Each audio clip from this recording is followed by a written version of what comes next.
একজন ভারতীয় চলচ্চিত্র অভিনেতা, কমেডিয়ান, চিত্রনাট্য লেখক এবং পরিচালক।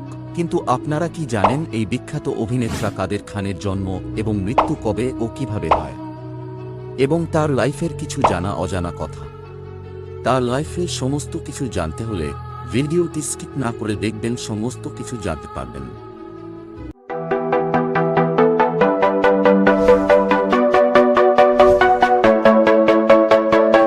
তিনি জন্মগ্রহণ করেন আফগানিস্তানের কাবুলে 22 অক্টোবর 1935 সালে। তিনি আব্দুল রেহমানের পুত্র, যিনি কান্দাহারের বাসিন্দা, এবং তার মাতা ইকবাল বেগম ছিলেন বর্তমান পাকিস্তানের বেলুচিস্তান প্রদেশের পিশিন জেলার অধিবাসী। তার প্রধানত 3 ভাই, শামস উর রেহমান, ফজল রেহমান এবং হাবিব উর রেহমান। কিন্তু বন্ধুরা, একটি খারাপ বিষয় যে তারা সবাই কাদের খানের জন্মের পরে মারা যান। তাই তার পরিবার তাকে নিয়ে 1 বছর বয়সে বোম্বে স্থানান্তরিত হন এবং তারা কামাথিপুরা নামক একটি অপরাধপ্রবণ স্থানে বসবাস শুরু করেন। তিনি প্রথমে একটি স্থানীয় মিউনিসিপ্যাল স্কুলে পড়াশোনা করেন এবং পরবর্তীতে ইসমাইল ইউসুফ কলেজে অধ্যয়ন করেন। এরপর তিনি ইনস্টিটিউশন অফ ইঞ্জিনিয়ার্স, ভারত থেকে পুরকৌশলের উপর masters diploma in engineering MIE সম্পন্ন করেন।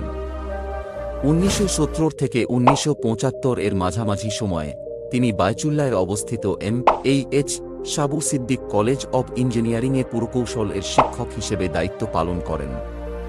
কলেজের বার্ষিক অনুষ্ঠানে তিনি একটি নাটকে অভিনয় করেন, যা উপস্থিত সকলের প্রশংসা অর্জন করে। দিলীপ কুমার এই অভিনয় সম্পর্কে জানতে পারেন। কাদের খান তাকে তার অভিনয় দেখার জন্য বিশেষভাবে আমন্ত্রণ জানান। কাদের খান তার জন্য বিশেষ আয়োজনের ব্যবস্থা করেন এবং তাকে নাটকে অভিনয় করেন দেখান।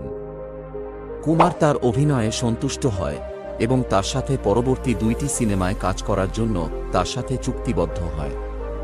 সিনেমাগুলির নাম ছিল সাগিনা মাহাতো এবং আরেকটি অন্যটি বাইরা।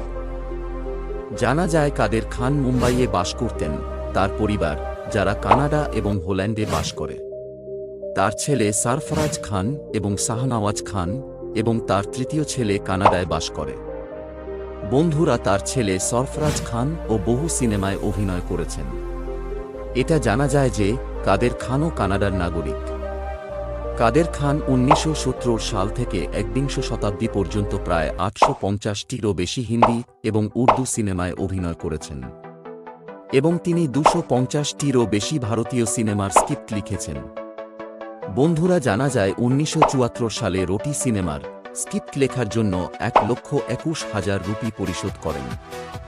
তিনি জিতেন্দ্র, ফিরোজ খান, অমিতাভ বচ্চন, গোবিন্দ এবং ডেভিড ধাওয়ানের মতো জনপ্রিয় অভিনেতাদের সঙ্গে কাজ করেছেন। তিনি শক্তি কাপুর এবং জনি লিভারের মতো কমেডিয়ানের সাথে কাজ করেছেন। তিনি সিনেমায় বাবা, চাচা, মামা, ভাই, খলনায়ক অথবা খলনায়কের সহকারী, অতিথি শিল্পী এবং কমেডিয়ানের মতো বহু চরিত্রে সহ অভিনেতা হিসেবে অভিনয় করেছিলেন। তাকে বেশ কয়েকটি মুভিতে দেখা যায়। মুঝসে শাদি কারোগি, lucky, no time for love এবং ফ্যামিলি টাইস অব ব্লাড সিনেমায় অভিনয় করতে দেখা যায়। তিনি তার নিজের টেলিভিশন কমেডি সিরিজ হাসিনা মাত শুরু করেছিলেন, যা স্টার প্লাস চ্যানেলে প্রচারিত হয়। আন্দাজ আপনা আপনা সিনেমার ধারাবাহিক সিনেমার জন্য তিনি সংলাপ লিখেছিলেন, এমন একটি গুঞ্জন শোনা যায়। বন্ধুরা, শেষ পর্যন্ত 2018 সালে 82 বছর বয়সে হার্ট অ্যাটাকে মারা যায় তিনি। বন্ধুরা, এই রকম আমেজিং ভিডিও দেখতে চাইলে চ্যানেলটিকে সাবস্ক্রাইব করে বেল আইকনটিকে অন করে রাখুন। ধন্যবাদ।